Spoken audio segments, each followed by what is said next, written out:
Erick Thohir benar-benar akan merealisasikan ambisinya untuk lolos Piala Dunia.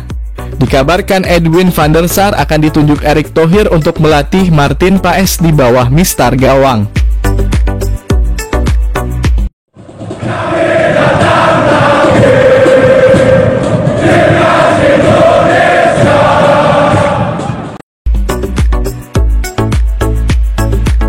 Sepertinya lolos Piala Dunia 2026 bukan hanya sebatas angan-angan saja bagi fans sepak bola Indonesia.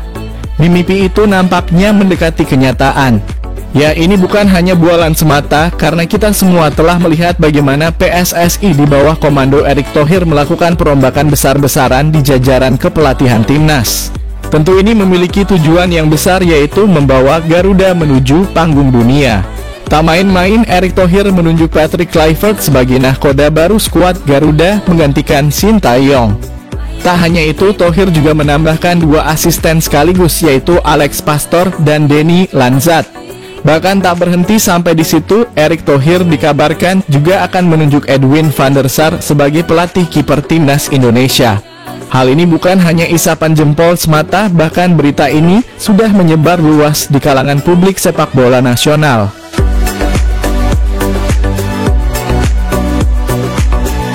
Kiper legendaris timnas Belanda dan Manchester United, Edwin van der Sar, lempar kode setelah Ketua Umum PSSI, Erick Thohir, menyebut pelatih kiper timnas Indonesia dari Belanda.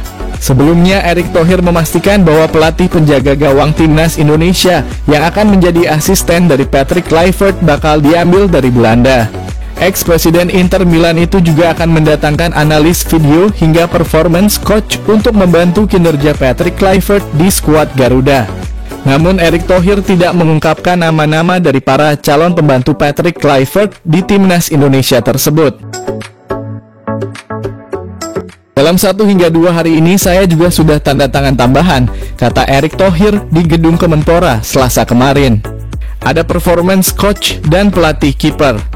Dari Belanda pastinya, kita juga nanti ada video analis.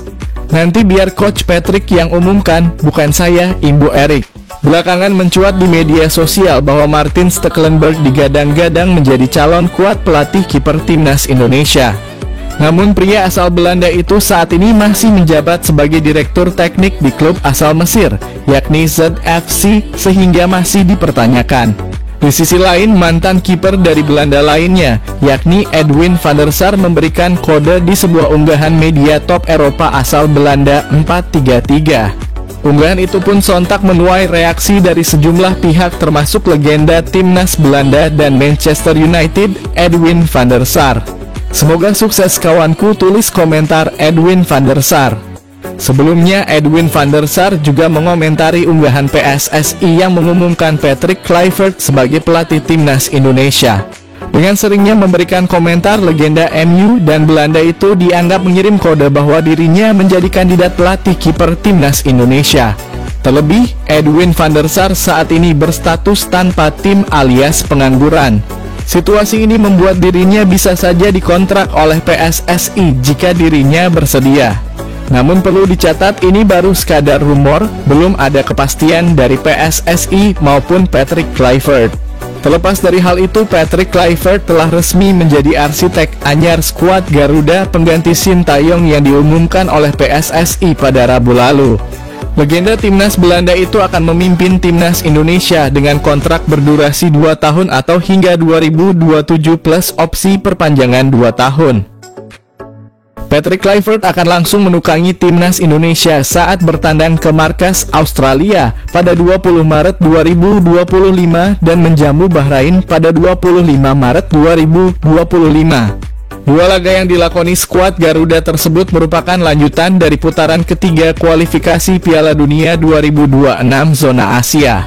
Tentu dengan kehadiran pelatih kiper sekelas van der Sar akan semakin tembok kokoh Garuda semakin sulit ditembus tim lain. Indonesia dipastikan bisa memanaskan persaingan di grup C untuk berebut posisi runner-up sehingga bisa lolos langsung ke Piala Dunia.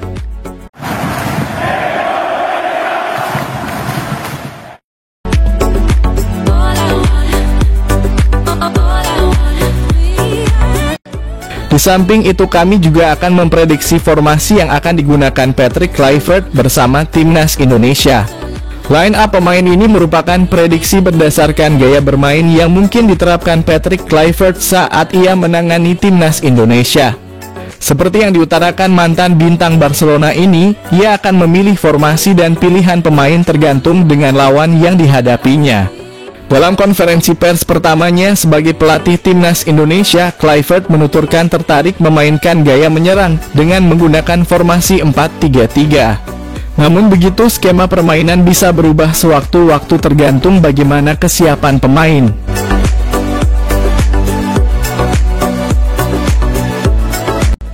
Saya suka bermain sepak bola yang menyerang. Saya suka kalau tim kami punya football possession yang bagus. Saya suka bermain 4-3-3, pernah diterapkan di bawah Louis van Gaal, tetapi saya juga ingin memastikan para pemain merasa nyaman, kata Kluivert. Jadi terlebih dahulu saya ingin lihat para pemain cocok di mana, baru kita implementasikan, sambungnya. Kluivert menyadari bahwa tidak mudah untuk menerapkan sistem permainan tersebut. Pemain dituntut untuk adaptif dalam menerapkan pola itu.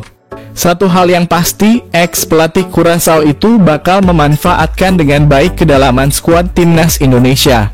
Karena dalam bermain sepak bola, sistem bisa saja berubah di lapangan.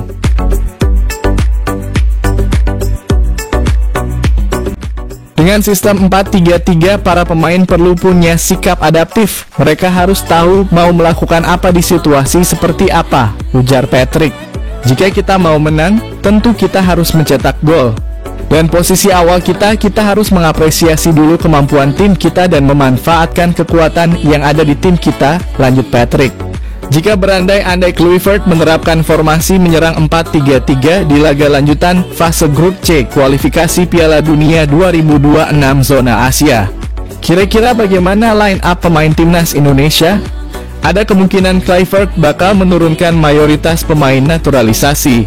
Mungkin hanya 1 atau 2 pemain yang diturunkan di pertandingan lanjutan fase grup C ini. Mengingat Kluivert berniat menambah pemain naturalisasi untuk memperkuat skuad Timnas Indonesia. Sejauh ini sudah ada 2 nama yang santer dikabarkan tengah menjalani proses naturalisasi.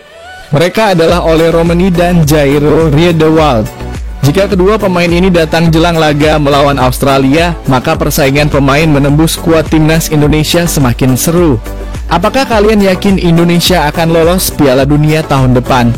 Jawaban bisa kalian tulis di kolom komentar video ini.